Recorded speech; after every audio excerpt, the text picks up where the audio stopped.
I-PAC team ఇప్పటికీ జగన్తోనే ఉంటదట, ఎప్పటికీ జగన్తోనే ఉంటదట. ఆ ములిపో పడలోనే వాళ్ళు కూడా ములిపోతారట.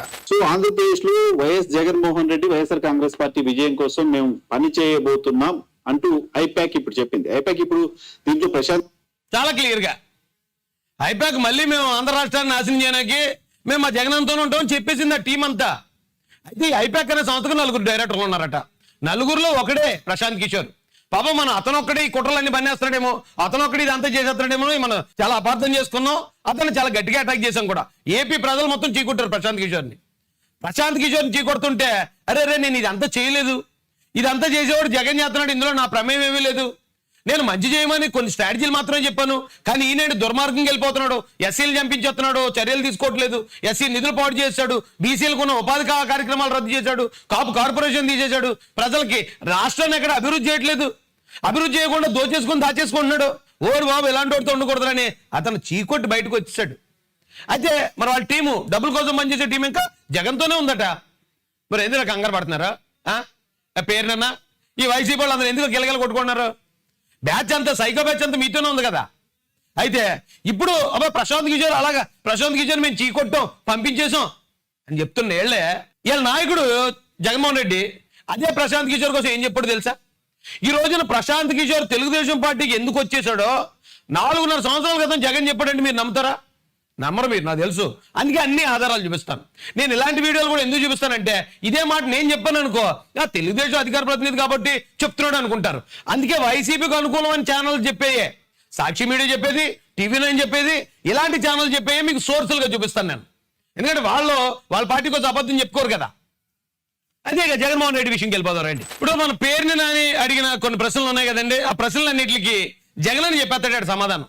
జగన్ అన్నాడు, రాయిజు నువ్వెందుకు ఆవేశపడతావు, మా వాడు కదా మా కామెడీకి ఇంక నేనే చెప్తాను సమాధానంలో. ప్రశాంత్ కిషోర్ని విమర్శిస్తున్నాడు పేరుని నాని, చాలా ఓవరాక్షన్ చేస్తున్నాడు. అసలు ప్రశాంత్ కిషోర్ అంటే ఏంటో చెప్తాను, నేను చెప్తాను, నన్ను మీ ఛానల్కి ఆహ్వానించన్నాడు. So welcome to Jaganmohan Reddy. కర్త ప్రశాంత్ కిషోర్ ను ప్లీనరీలో సభకు పరిచయం చేశారు జగన్. రాబోయే ఎన్నికల్లో వైసీపీకి సేవలు అందించనున్నారు ప్రశాంత్ కిషోర్. 2014 ఎన్నికల్లో మోడీ విజయం వెనుక ప్రశాంత్ కిషోర్ పాత్ర ఉంది. బీహార్ ఎన్నికల్లో మహాకూటమి విజయంలోనూ ప్రశాంత్ కిషోర్ కీలక పాత్ర పోషించారు. బీహార్ ఎన్నికల్లో మహాకూటమి, గతంలో మోడీ. మరి ఇప్పుడు ఇందాక అంటున్నాడు పేరుని నాని, మాకు పనిచేసిన ఎలా తీసుకెళ్తారు సిగ్గు లేకుండా. మరి మీరు ఎలా తెచ్చుకున్నారు? మోడీ కోసం పనిచేసినోడిని, మహాకూటమి కోసం పనిచేసినోడిని, అలాగే ఆప్ కోసం పనిచేసినోడిని మీరు ఎలా తెచ్చుకున్నారా అన్నయ్య? మీకుందా మరి సిగ్గు? అరే అది అనలిస్టులయ్యా, ఎవరి కోసమైనా పనిచేస్తారు, అది వాళ్ళ ప్రొఫెషన్. అది ఏమైనా మీరేమన్నా తాళి కట్టిన పెళ్ళవయ్యేటి ప్రశాంత్ కిషోర్, లేదా ప్రశాంత్ కిషోర్తో మీరు తాళి కట్టించుకున్నారా? ఎందుకు మా వాళ్ళని ఎందుకు తీసుకెళ్తారంటాడు బాబు. మొన్నటి ఎన్నికల్లో పంజాబ్ లో కాంగ్రెస్ గెలుపు వెనుక ఈయన హస్తం ఉంది. దాని కొరకు దశ దిశ నిర్దేశించేందుకు చర్చించేందుకు ఇక్కడ ఏకమయ్యాం. ఈ చర్చలో భాగస్వాములుగా చాలా మందికి బహుశా తెలిసే ఉంటుంది, కొత్త గొప్ప దేశ రాజకీయాల మీద అవగాహన ఉన్న వాళ్ళందరికీ కూడా తెలిసే ఉంటుంది. మీ అందరికీ కూడా నేను పరిచయం చేస్తా ఉన్నాను. ప్రశాంత్ కిషోర్ అని దశ దిశ నిర్దేశించడానికట. అంటే ఆయన వర్క్ చేయడానికి పిలిపించుకోలేదు. అన్నా ప్రశాంత్ అన్న నువ్వు మా అందరిని ఎత్తిమే కూర్చుని మాకు దశ దిశ నిర్దేశించన్నా అని బతులాడుకుంటున్నాడు జగన్మోహన్ రెడ్డి. ఏది ప్రశాంత్ కిషోర్ని.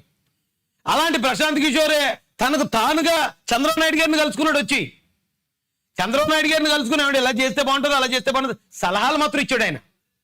ఇక్కడేమో ఏకంగా దశ దిశ నిర్దేశించడానికి జగన్మోహన్ రెడ్డి గారిని నెత్తిమ కూర్చోబెట్టుకున్నాడు ఆయన తీసుకెళ్ళి. ఈ రోజు పేరు నన్ను వచ్చి ఏమంటాడు, అబ్బాయి మేము వెళ్ళిపోమన్నాం, మేము గెంటేసి సిగ్గేట్లేదన్నయా పేరునన్నయా.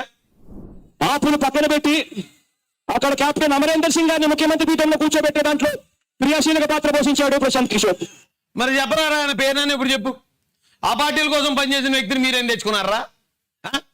మీకు బీజేపీకి సంబంధం లేదంటారు కదా పైకి, లోపల ఓకే ఉంటది అనుకో అక్రమ సంబంధం, కానీ పైకి అంటారు కదా వేరు వేరు పార్టీల కోసం పనిచేసిన మీకు సిగ్గు లేకుండా తెచ్చుకున్నారు. మీరేం తెచ్చుకున్నారా? మరే ఇలాగ అడిగేవాడు ఎవడ లేక మిమ్మల్ని.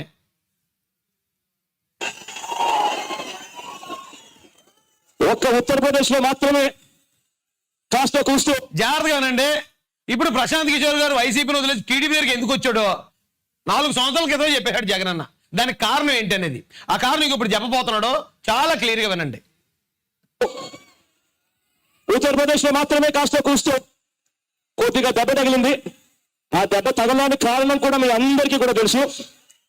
కొద్ది గొప్ప తేడా ఇలా ఉంటే ఏదైనా లాగొచ్చు. పూర్తిగా ఈ స్థాయిలో ఉంటే ప్రశాంత్ కిషోర్ గారు కూడా ఏమీ చేయలేని పరిస్థితిలోకి పోతుంది అన్నది అది కథ.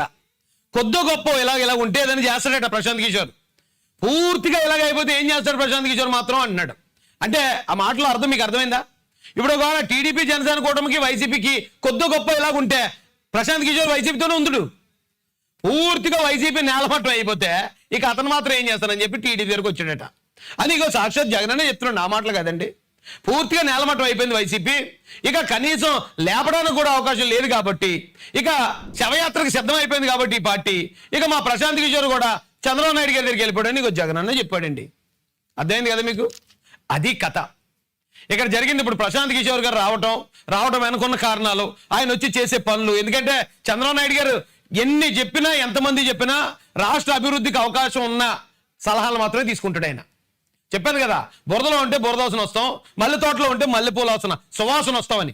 ఈ రోజు నుంచి ప్రశాంత్ కిషోర్ కూడా చంద్రబాబు నాయుడు గారితో కలిసి పనిచేస్తే అలా సువాసనలు వెదజల్లేలా ఆయన కీర్తి ప్రతిష్టలు కూడా దేశవ్యాప్తంగా విరాజిల్లుతాయి. మనం ఎవరితో ఉన్నాం అనే దాన్ని బట్టి కదా. మనం దొంగడుతుంటే మనల్ని దొంగ అంటారు, మనం మంచోడుతుంటే మనల్ని మంచోడు అంటారు. సింపుల్ లాజిక్ కదా ఇది. ఈ లాజిక్ అర్థం చేసుకోవాల్సిందిగా వైసీపీ వారికి మీరు మునిగిపోతున్నారనే ఆ వాస్తవాన్ని మీరు ఇప్పటికి ఇంకా తెలుసుకోపోతే మీ అంత తెంగరోళ్ళు తిరమాలోళ్ళు ఇంకోటి లేరురా బాబు అని మీ అందరికీ హెచ్చరిస్తూ ఉంటాను. మరి జై భీమ్, జై భారత్, జై జై మహాస్.